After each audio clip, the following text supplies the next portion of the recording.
When a 16-year-old girl found a dying stranger on a street corner the morning of her final exam, the test that would determine her entire future, she had seconds to decide: save herself or save someone she'd never met. What she chose changed 3 lives forever. Before we continue, please tell us, where in the world are you tuning in from? We love seeing how far our stories travel. Ruby Rhodes stood frozen on Hartwell Street at exactly 7:22 a.m. on a Tuesday morning that would fracture her life into before and after. Her backpack hung heavy on her shoulders, stuffed with 2 pencils, a calculator, and the student ID that was supposed to get her into the most important exam of her 16 years. But none of that mattered now, because slumped against a brick wall of Patterson Corner Store, barely visible in the early morning shadows, was a woman who couldn't breathe. Ruby's phone screen glowed in her trembling hand. 38 minutes until her final comprehensive exam started. 38 minutes to get across Cedar Grove, Illinois, board the bus, and make it to Lincoln Heights Academy before the doors closed. No exceptions, no makeups. Miss this test, repeat the entire junior year, watch all her friends graduate without her. The woman's head lifted slightly, and even in the dim light, Ruby could see the swelling, the pale, clammy skin, the way her chest heaved with shallow, desperate gasps. "Help!" The word came out as barely a whisper. "Please." Ruby's father's voice echoed in her head, the same warning he'd given her since she was old enough to walk to school alone. Keep your head down, stay safe, don't get involved in things that aren't your business. Every logical thought screamed at her to keep walking, to pretend she hadn't seen anything, to protect the future she'd worked so hard to build. But the woman's eyes found hers, pleading, terrified. Ruby's feet moved before her brain could stop them. She dropped to her knees beside the woman. Up close, she could see this wasn't just any woman.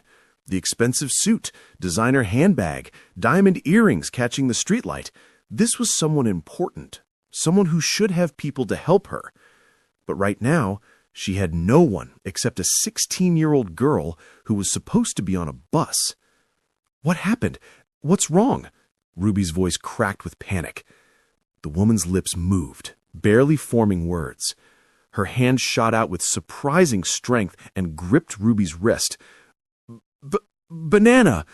Ruby's mind raced through every health class, every biology lesson she'd absorbed in her relentless pursuit of good grades. The swelling throat, the hives crawling up the woman's neck, the wheezing breaths. Allergic reaction. You ate banana and you're having an allergic reaction? The woman managed the smallest nod, and then her eyes began to flutter closed. No! Stay with me! Please stay with me! Ruby looked around frantically. The street was completely empty. Patterson's wouldn't open for another hour. The autumn leaves rustled in the breeze, and somewhere in the distance a dog barked, but no help was coming.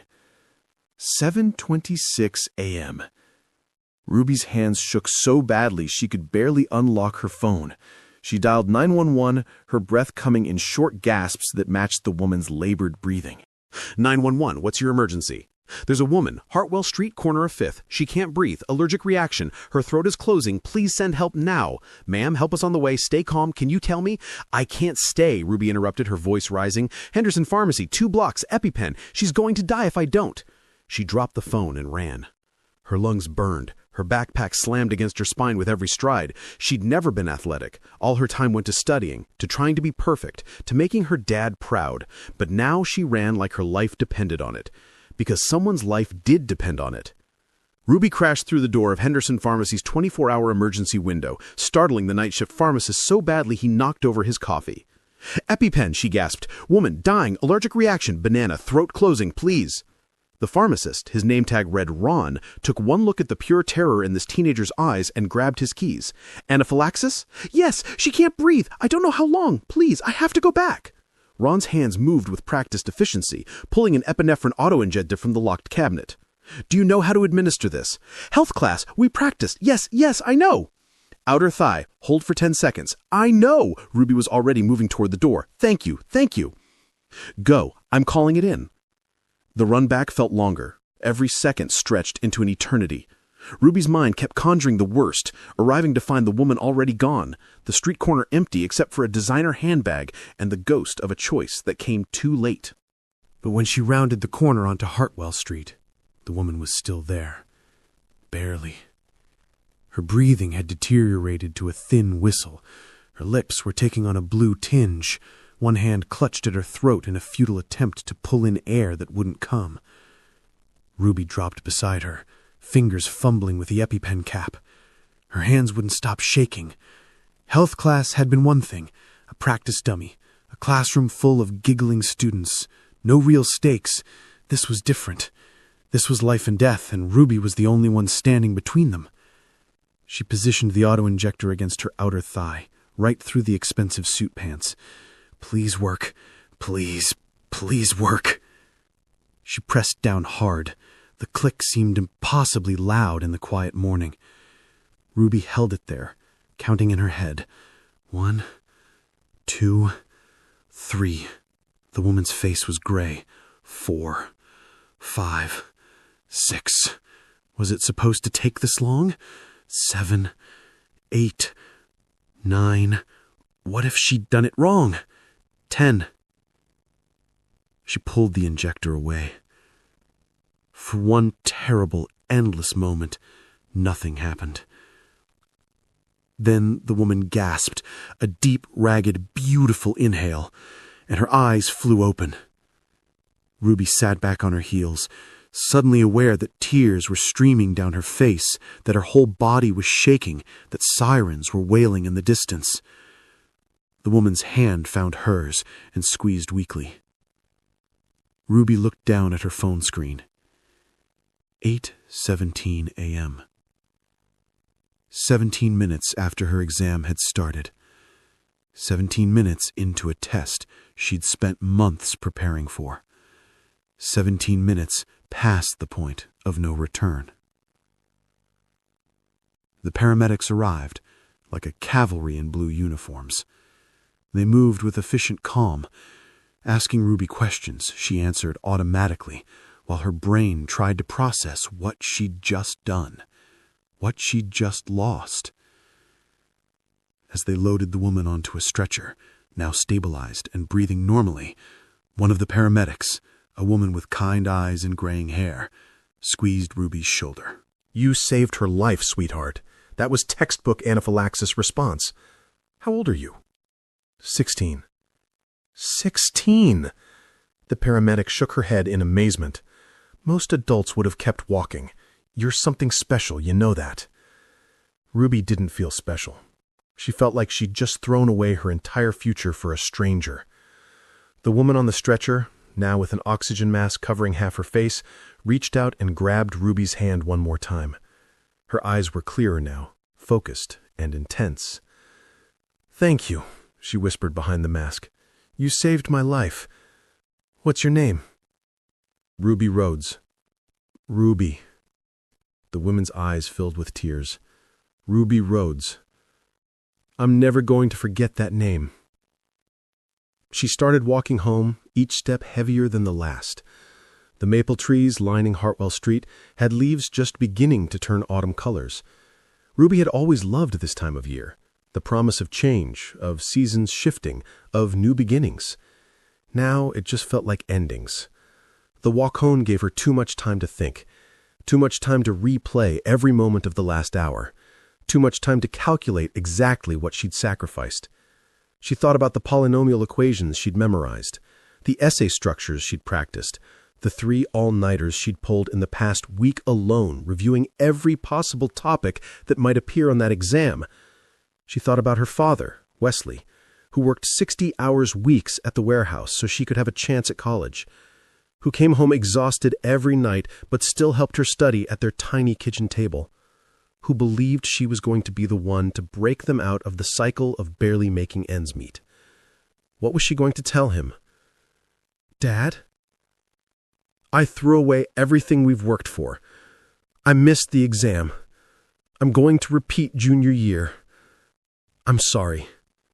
I'm so sorry. The small apartment complex where they lived came into view. It wasn't much. Chipped paint, a parking lot full of old cars, windows covered with mismatched curtains. But it was home. And right now, Ruby wanted nothing more than to crawl into her bed and pretend this morning had never happened. But when she opened the door to their second-floor apartment, Wesley was already there. He sat at the kitchen table in his warehouse uniform, navy blue shirt with his name embroidered over the pocket, and the expression on his face broke something in Ruby's chest. The school had called him. Of course they had. "Dad," she started, but her voice crumbled. "The school said you didn't show up for your exam. They said you never walked through the doors. Ruby, I left work. I've been calling you for 20 minutes. Where were you?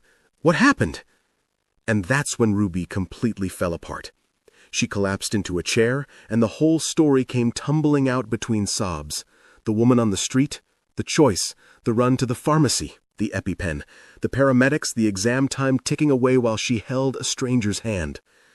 Wesley listened without interrupting, his expression shifting from confusion to understanding, to something Ruby couldn't quite read. When she finally finished, they sat in silence. The clock ticked loudly. Outside, someone's car alarm chirped off. "I messed up," she whispered. "Dad, I messed up so bad. I'm going to have to repeat the whole year. All my friends are going to graduate without me.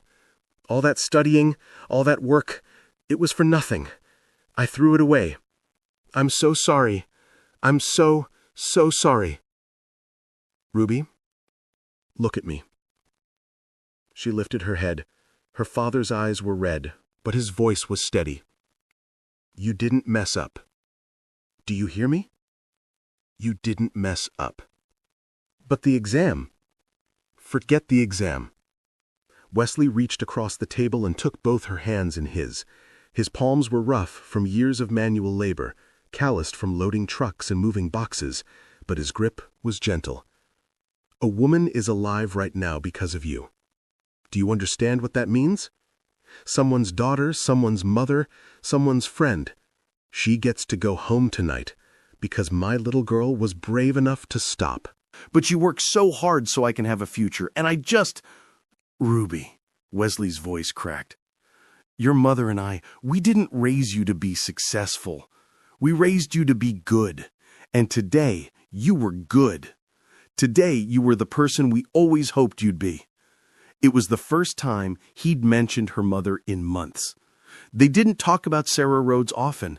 The grief was still too raw, even 5 years after she died in her sleep from an undiagnosed heart condition. 5 years since their world had split in half, leaving Wesley to raise their daughter alone on a warehouse worker's salary. Ruby had been 11 when she found her mother that morning, too young to understand the full weight of loss, but old enough to watch her father transform from a man who laughed easily to a man who carried worry like a second skin. "Mom would be disappointed in me," Ruby said quietly. "She always said education was the only way out." "Your mother would be proud of you," Wesley corrected firmly. "She worked 3 jobs to save for your college fund.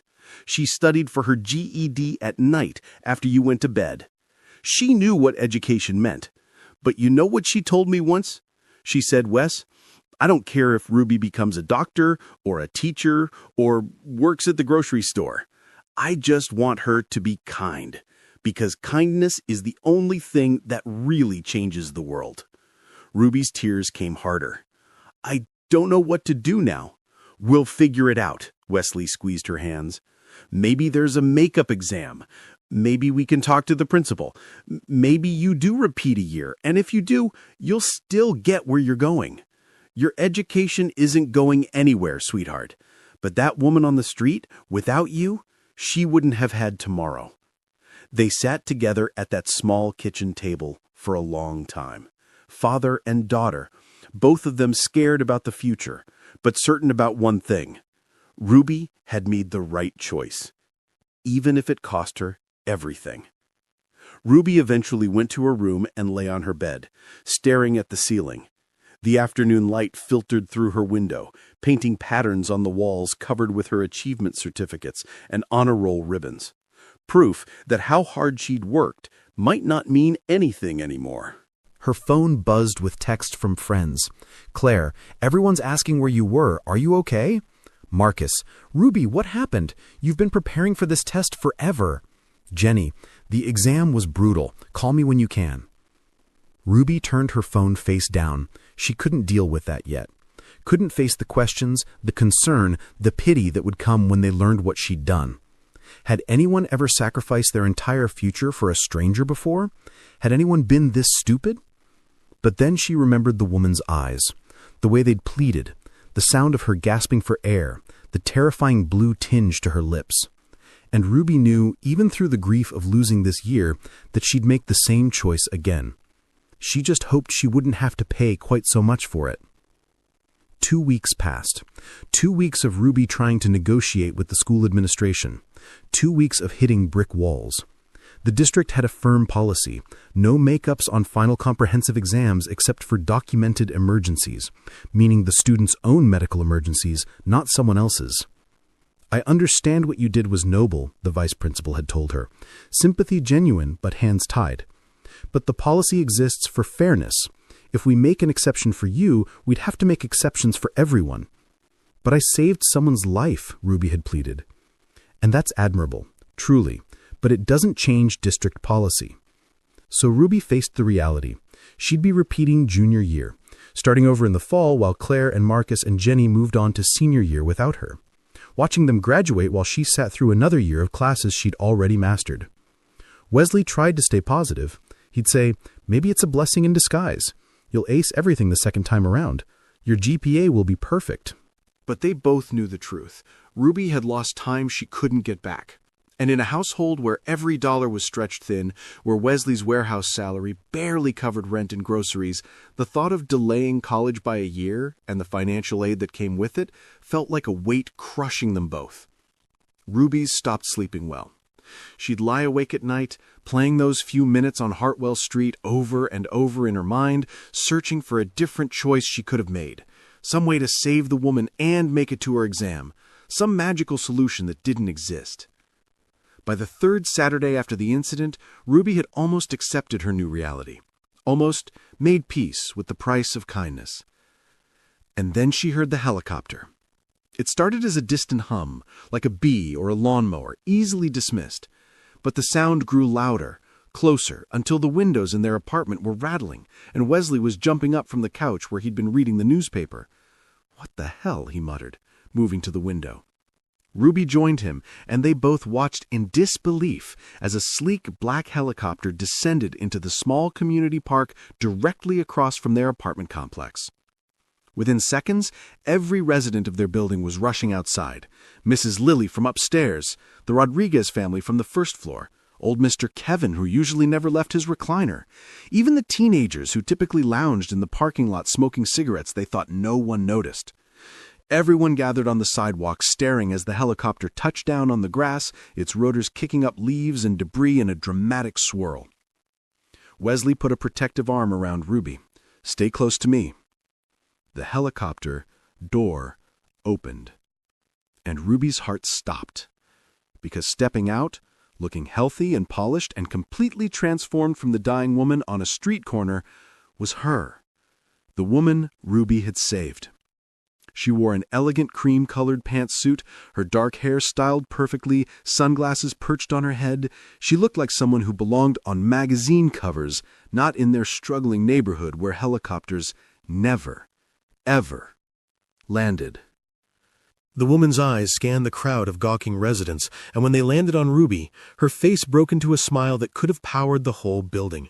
She walked directly toward them, and the crowd parted instinctively, everyone too stunned to do anything but watch. "Ruby Rhodes?" the woman asked, though her expression said she already knew the answer. Ruby couldn't speak, could barely nod. "My name is Mila Hartley." She glanced at Wesley, taking in his protective stance, the resemblance in their features. "I must be her father. I can see where she gets her courage." Wesley's arm tightened around Ruby. "I'm Wesley Rhodes. What's this about?" Mila turned back to Ruby, and her eyes were glistening with unshed tears. 3 weeks ago, this young woman saved my life, and then I had to find her. The crowd pressed closer, whispers rippling through the residence. Ruby felt like she was floating outside her body, watching this scene happen to someone else. After I was released from a hospital, Mila continued, her voice carrying easily in the stunned silence. I needed to understand what happened. Who had stopped when everyone else kept walking? The pharmacy had security footage. I got your name from the 911 call records, and I learned something that broke my heart. She paused, and Ruby could feel every eye on them. You missed your final exam. You sacrificed your entire academic year to save a stranger's life. The crowd erupted in murmurs. Ruby heard Mrs. Lilly gasp, heard someone say, "That's why she didn't go to school that day." Wesley's voice was barely a whisper. "You did this for her?" I couldn't just leave her, Dad, Ruby said. The same words she'd told him that awful afternoon. No, you couldn't, Mila agreed, hearing the exchange. Because that's who you are, and that's exactly why I'm here. She reached into her bag and pulled out a folder, but she didn't open it yet. I'm the CEO of Hartley Industries. We manufacture medical equipment and emergency response technology, including the very EpiPen that saved my life that morning. She smiled slightly. The irony isn't lost on me. I built a company around saving lives, and then a 16-year-old girl saved mine with our own product. Ruby's head was spinning. This was too much, too surreal. I need to tell you 3 things, Ruby Rhodes. Mila held up one finger. First, I spoke with the superintendent of Lincoln Heights Academy and the State Education Board. Your case is unique, genuine heroism resulting in a missed exam. They've agreed to let you take the test next Friday. Special administration, you get your chance. Ruby's knees went weak.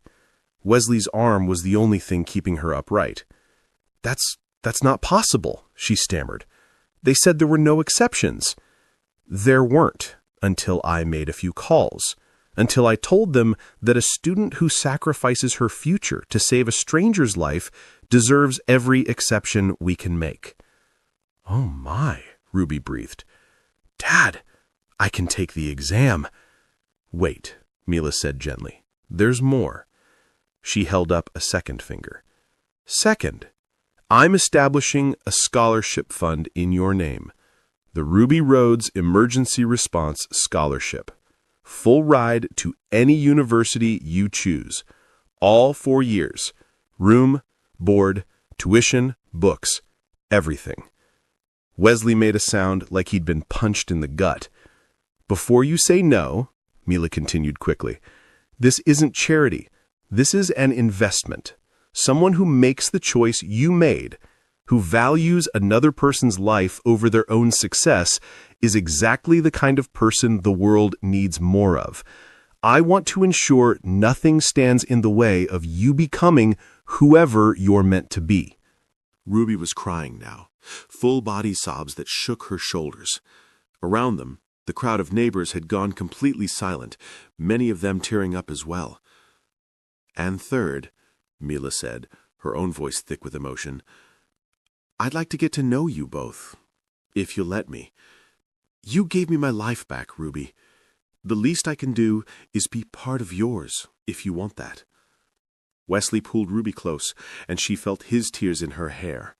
Her father, who never cried, was crying. Her father, who worked himself to exhaustion trying to give her a future, was crying because a stranger in a helicopter had just given them both something he couldn't have bought with a lifetime of warehouse shifts. Why? Ruby finally managed to ask. Why would you do all this? Mila stepped closer and gently cupped Ruby's face.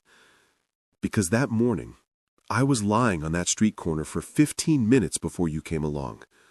15 minutes of watching people walk past. Some of them looked right at me and kept going. They all had somewhere to be, something more important to do, and I was going to die there. alone on a street corner, because no one cared enough to stop. Her voice broke. And then you stopped. You didn't know who I was. You had every reason to keep walking, more reason than anyone else because you had the most to lose. But you stopped anyway. Do you have any idea how rare that is? Ruby shook her head, speechless. I've lived for 35 years. I've built a company worth millions. I've met presidents and celebrities and people who are supposed to be special. And in all that time, I've never met anyone as truly extraordinary as you, Ruby Rhodes. 16 years old, and you already understand what most people never learn, that kindness matters more than success, that someone else's life matters more than our convenience. She stepped back and addressed the crowd, her voice stronger now. This is what a hero looks like. Not someone in a cape or a uniform, just a teenage girl who chose compassion when it cost her everything. The crowd erupted in applause, spontaneous, thunderous applause that echoed off the apartment buildings. Mrs. Lilly was crying. Mr. Patterson was wiping his eyes with a handkerchief. The Rodriguez kids were cheering. And Ruby stood there, held by her father, unable to believe that the worst moment of her life had somehow transformed into the best. That evening, after the helicopter had departed and the neighborhood had returned to its normal, quiet chaos, Ruby sat with Wesley at their small kitchen table. The same table where he'd comforted her 3 weeks ago. The same table where he'd told her she'd made the right choice, even when it seemed like the wrong one. "I can't believe this is real," Ruby whispered, staring at the folder Mila had left behind, full of scholarship paperwork, contact information, and a personal check for $5,000 to help with any immediate needs. Wesley was still processing it all, his hands wrapped around a cup of coffee that had gone cold an hour ago. "I keep thinking I'm going to wake up." "Dad," Ruby reached across and took his hand. "You can stop working so hard now. The scholarship covers everything. You can finally rest." Wesley's eyes filled with tears again. "I thought I'd failed you. When you missed that exam, I thought I'd failed as a father, that maybe if we'd had more money, if I'd been able to give you more, you wouldn't have been in that situation. Dad, no! But I was wrong. We might not have much money, but I raised you right. Your mother and I, we raised you to be exactly the person you are, and that's worth more than any trust fund could ever be." They sat in comfortable silence, both of them thinking about Sarah Rhodes, about how she would have reacted to today, about how proud she would have been. Mom used to say that kindness is the only currency that really matters. I never really understood what she meant until today. She'd be so proud of you, baby girl. She'd be proud of you, too. You taught me to be brave. You showed me how to keep going when things are hard. That woman, Mila, she thanked me. But really, I was just doing what you've been doing my whole life. Helping someone even when it costs you everything. Wesley squeezed her hand, unable to speak. Ruby took the exam the following Friday and passed with the highest score in her class. But that wasn't the most important thing that happened over the next year. The most important thing was the Saturday mornings. Mila started coming by every Saturday, arriving in a sensible sedan instead of a helicopter, bringing fresh pastries from a downtown bakery called Francesca's that Ruby and Wesley had never been able to afford. She'd sit at their kitchen table, the same table that had witnessed so many moments of their journey, and help Ruby with college application essays. But more than that, she'd ask about their lives. Really ask. She wanted to know about Wesley's work, about the years he'd spent as a single father, about Sarah and the kind of woman she'd been. She wanted to know about Ruby's dreams, her fears, her favorite books, and her worst subjects in school. And slowly, over months of shared meals and long conversations and Saturday mornings filled with laughter, something unexpected happened. Mila saw in Wesley a kind of strength she'd never encountered in her corporate world. The strength of a man who'd given up his own dreams to raise his daughter alone, who'd worked himself to exhaustion without complaint, who measured success in his child's happiness rather than his bank account. And Wesley saw in Mila a woman who, despite her wealth and success, understood what really mattered, who remembered what it felt like to struggle, who'd built her company from nothing, who cried when she talked about the morning a teenage girl saved her life. They fell in love the way autumn leaves fall, gradually, then all at once, inevitable as the seasons changing. Ruby noticed it first, the way her father smiled when Mila's car pulled up, the way Mila's eyes softened when Wesley told stories about raising Ruby, the way their conversations lingered long after the pastries were gone and the college essays were finished. "I think they like each other," she told Claire one day at school. "Obviously," Claire said, "your dad deserves to be happy, Ruby. After everything he's been through, everything he's done for you, he deserves this." Ruby knew she was right, but it was still strange watching her father fall in love with the woman Ruby had saved, like the universe had tied their lives together in some cosmic knot that couldn't be undone. Not that Ruby wanted it undone. Mila had become family in a way that had nothing to do with helicopters or scholarships. She'd become the person who understood what they'd been through because she'd been part of it. She'd become the person who made Wesley laugh again, really laugh, the way he used to before Mom died. By the time Ruby got her acceptance letter to Northwestern University, with the Ruby Rhodes Emergency Response Scholarship covering every penny, she had two parents cheering for her. The father who had always been there, who'd sacrificed everything, who taught her that kindness mattered more than success, and the woman whose life she'd saved, who'd given them both a future they couldn't have imagined. The night before Ruby left for college, the three of them sat in the apartment that suddenly felt too small and too big at the same time. Mila had brought champagne for her and Wesley, sparkling cider for Ruby. They toasted to new beginnings, to second chances, to the strange and beautiful way life could transform in an instant. "I had been thinking about that morning," Mila said, swirling her champagne thoughtfully, "about all the things that had to go exactly wrong for our paths to cross." "The banana smoothie," Wesley said with a slight smile. He'd heard this story dozens of times now, but he never tired of it. "The banana smoothie," Mila agreed. "I had stopped at this new cafe on my way to a board meeting. Never thought to ask about ingredients. Should have known better. I'd avoided bananas my whole life after a mild reaction as a kid. Thought I'd outgrown it." "But you hadn't," Ruby said softly. "No. And 10 minutes after I drank that smoothie, I couldn't breathe. I tried to get help. I really tried. But everyone just kept walking." Mila's voice caught. "I watched at least 20 people pass by before you showed up. Some of them looked right at me. One man actually stepped around me like I was an obstacle on the sidewalk." "That's horrible," Ruby whispered. "That's reality," Mila said.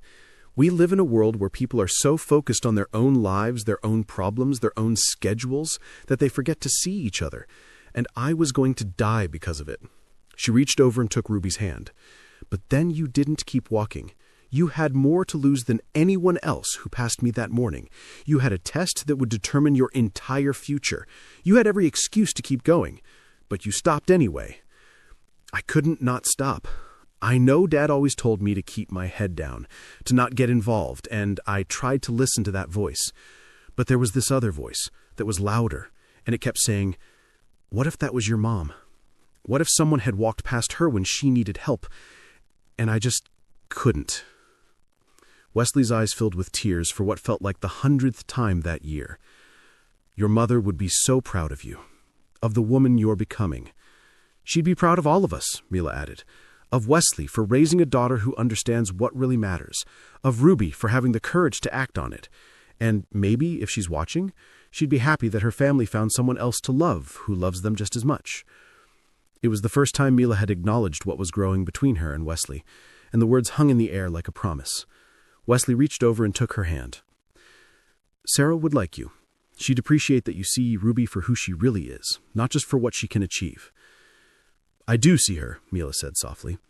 "I see a young woman who's going to change the world, not because of grades or scholarships or any of the things we measure success by, but because she already understands what took me 35 years to learn, that we're all connected, that saving one person saves us all." Ruby cried most of the way to Northwestern the next day. Wesley drove her in the used car Mila had helped him buy, reliable and safe, perfect for a single dad who didn't need flash but did need to know his daughter could call him if she broke down. Mila followed in her own car, unwilling to miss this moment. They moved Ruby into her dorm room, a space that felt impossibly large after the small bedroom she'd grown up in. Other students were arriving with their families, unloading SUVs full of expensive furniture and decorations.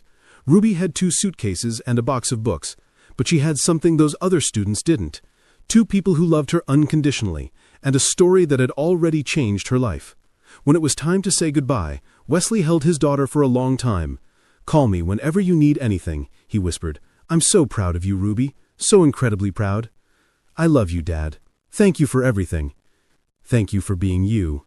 Mila hugged her next, and Ruby realized she was hugging back just as tightly. This woman who'd been a stranger dying on a street corner had become family. "Study hard, but not too hard," Mila said with a smile. "And remember, grades are important, but they're not everything. The person you are matters more than anything you'll achieve." "I know," Ruby said. "You taught me that. Both of you." As Wesley and Mila drove away, Wesley's hand finding Mila's across the center console, Ruby stood in front of her new dorm and thought about the journey that had brought her here.